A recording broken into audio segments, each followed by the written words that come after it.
নমস্কার, আমি টিয়া। আমার নতুন একটা ব্লগে স্বাগত বন্ধুরা। দেখো আমি রেডি সেডি হয়ে কোথায় যাচ্ছি না যাচ্ছি, প্লিজ ভিডিওটাই চোখ রাখো, তাহলে দেখতে পাবে। আর বন্ধুরা, যারা যারা আমার ভিডিও দেখো তাদেরকে অসংখ্য ধন্যবাদ, অসংখ্য থ্যাংক ইউ। আর আমার ছোট ছোট বোনেদের অনেক অনেক আমার তরফ থেকে ভালোবাসা ও শুভেচ্ছা রইল। আর আমার বড় যারা, অনেক প্রণাম তাদের, শতকোটি প্রণাম বন্ধুরা। এই নিয়ে আজকের ব্লগটা শুরু করছি।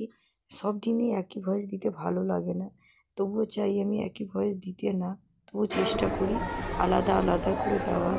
কী করব বলো, আমি তো আর মানে কি কোনো অফিসের কাজ করি বা কোথাও যাওয়া আসা করি ওরকম না, আমি তো বাড়ির গৃহবধূ। তাই আমি চাই সব কিছু তোমাদের সঙ্গে শেয়ার করার জন্য। আমি যেখানে যাই আমার সঙ্গে আমি ক্যামেরা করে দেওয়ার লোক না থাকলেও অ্যাকচুয়ালি কমই লোক থাকে, তোমরা তো দেখেছো। যেইটুকু মানে কি পারি সেইটুকুই করি, বেশি কিছু করি না গাইস। দেখো এখন রেডি সেডি হয়ে আমি এসছি ছেলের স্কুলে। টাইটেল আর থাম্বনেল দেখে বুঝেই গেছো যে আমি কোথায় এসছি।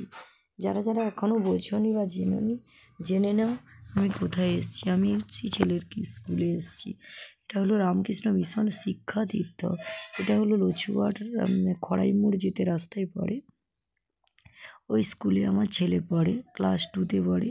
তাই দেখো, আর এখানকার এই যে কয়েকদিন আগে মহালয়া গেল, মহালয়ার জন্য গাইস বিভিন্ন কিছু প্রোডাক্ট মানে ছেলে মেয়েদেরকে প্রজেক্ট তৈরি করতে বলেছিল।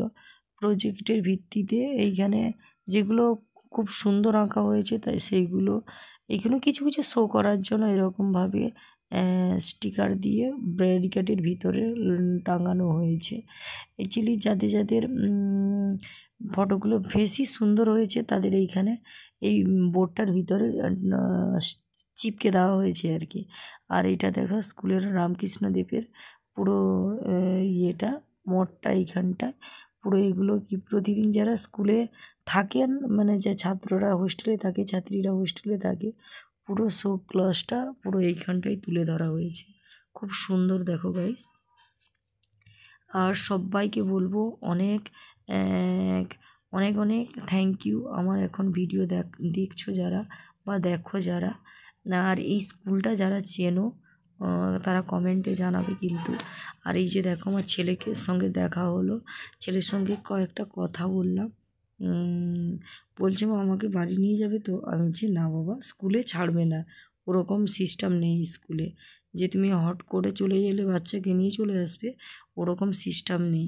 তার জন্য বলছি না বাবা, আর কয়েক ঘন্টা পর তো বাড়ি চলে যাবি। ওকে, পরের ব্লগ।